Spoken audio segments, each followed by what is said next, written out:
নমস্কার, আমি কবিতা চক্রবর্তী। শুরু করছে আরও একটা নতুন কুরুশের ক্লাস। সবাইকে ওয়েলকাম আমার চ্যানেলে।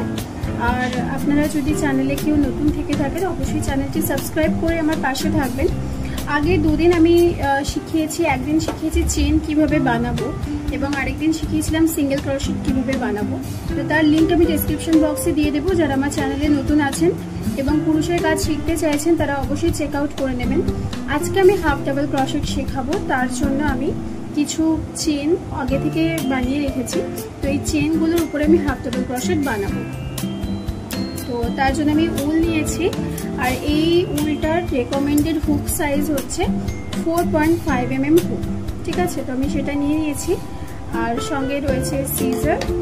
তো এবার আমি হাফ ডাবল ক্রোশেট বানাবো। হাফ ডাবল ক্রোশেটের হাইট হচ্ছে দুটো চেনের সমান। তো আমাদেরকে ফার্স্ট দুটো চেন সেই কারণে স্কিপ করতে হবে। ঠিক আছে, ফার্স্ট 1 and 2 এই দুটো চেন স্কিপ করে থার্ড চেনে গিয়ে আমরা হাফ ডাবল ক্রোশেট করবো। কি করব, উলটাকে ঘুরিয়ে নেব হুকের মধ্যে, এই দুটো চেন স্কিপ করে থার্ড চেনে গিয়ে আমি হুককে ইনসার্ট করব, উল গ্র্যাব করে টেনে বার করব। আমার হুকের মধ্যে তিনটে লুপ রয়েছে এখন। তো আমি আবারও উলটাকে গ্র্যাব করে তিনটে লুপের ভিতর দিয়ে একই সঙ্গে বার করে দেব। আবারও করছি, উল ঘুরিয়ে নিয়ে ফোর্থ চেনে আমি হুককে ইনসার্ট করলাম, উলকে গ্র্যাব করে টেনে বার করলাম। আমার হুকে এখন তিনটে লুপ রয়েছে। আমি আবারও উলটাকে গ্র্যাব করে নিয়ে তিনটে লুপের ভিতর দিয়ে একসঙ্গে টেনে বার করে নতুন একটা লুপ ক্রিয়েট করব। ঠিক আছে, এই যে কিছুটা এইরকম দেখতে হবে স্টিচগুলো। আবারও করছি, উলকে গ্র্যাব করে তারপরের চেনে ঢোকাচ্ছি, আবার উল গ্র্যাব করে টেনে বার করছি, তিনটে লুপ ক্রিয়েট হয়েছে। আবারও উলকে গ্র্যাব করে তিনটে থেকে একটা করে দেব। এইভাবে আমার প্রত্যেকটা চেন হবে। এবং আমি যে প্রথমে দুটো চেন স্কিপ করেছিলাম সেই দুটো চেন হবে ফার্স্ট হাফ ডাবল ক্রোশেট।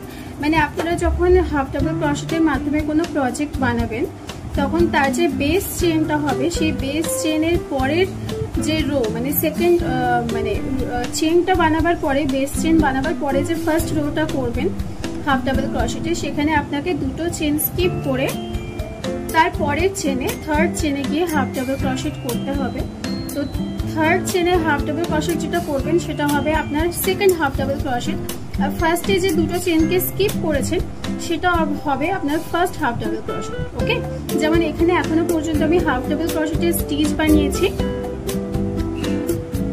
1 2 3 4 5 6 7 8 9 10 11, কিন্তু আমি এখানে ধরবো 12টা, কারণ ফার্স্টে আমি দুটো চেনকে স্কিপ করেছি, সেটা হচ্ছে ফার্স্ট হাফ ডাবল ক্রোশেট।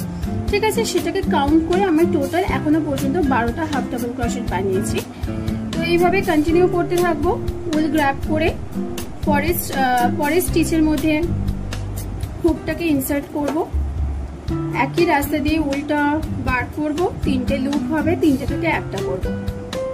একইভাবে প্রত্যেকটা স্টিচে এইভাবে আমরা কন্টিনিউ করতে থাকবো, আর এইভাবে পুরো কাজটা শেষ করব। আমি করে দেখাচ্ছি।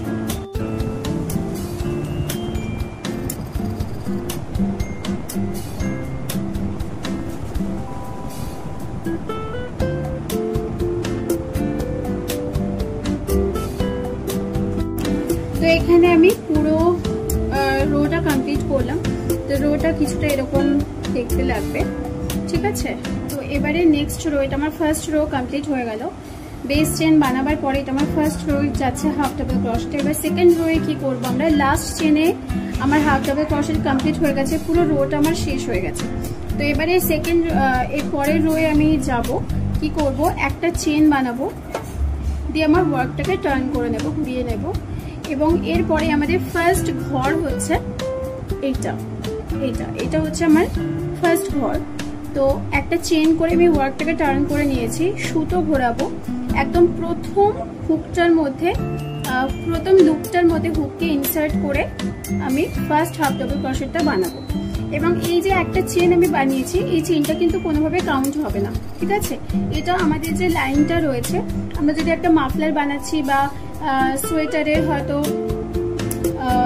যেটাকে রিপ বলে আর কি, ওই পোর্শনটা বানাচ্ছি, তো সেই লাইনটাকে খুব স্ট্রেট রাখার জন্য কিন্তু, যাতে ওখানটা এবড়ো খেবড়ো না হয় বা কোনোভাবে আনইভেন না হয়, পরে এই জায়গাটা যাতে কাজ করতে অসুবিধে না হয়, সেই কারণে লাইনটাকে স্ট্রেট রাখার জন্য আমরা একটা চেন করে ওয়ার্ককে টার্ন করে প্রথমটাতেই আমরা হাফ ডাবল ক্রোশেট করব। মানে ফার্স্ট সেই যেখানে একটা চেন করেছি সেই লুপের মধ্যে কিন্তু হাফ ডাবল ক্রোশেট করব, এবং ওই একটা চেনকে কিন্তু আমরা কাউন্ট করব না, ঠিক আছে।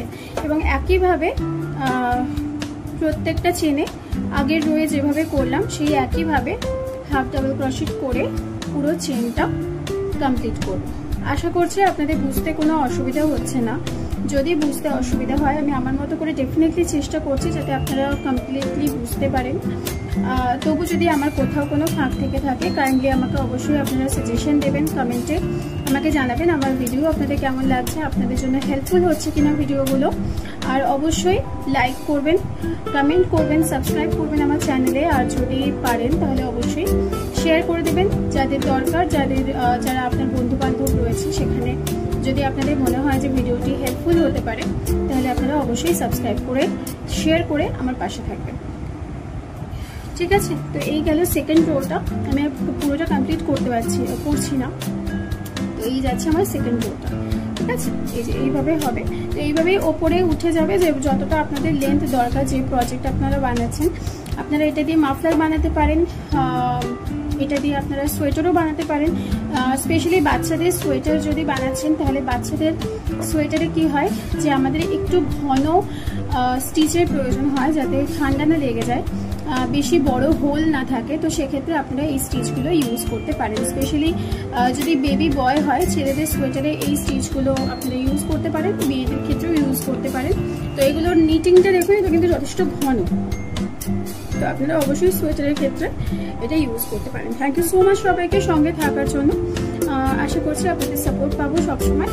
অনেক ধন্যবাদ। আবার দেখা হবে পরবর্তী ভিডিওতে, চলে আসবো নতুন পরবর্তী কিছু প্রজেক্ট নিয়ে আপনাদের সামনে। ততক্ষণ পর্যন্ত সবাই ভালো থাকবেন, সুস্থ থাকবেন, টাটা।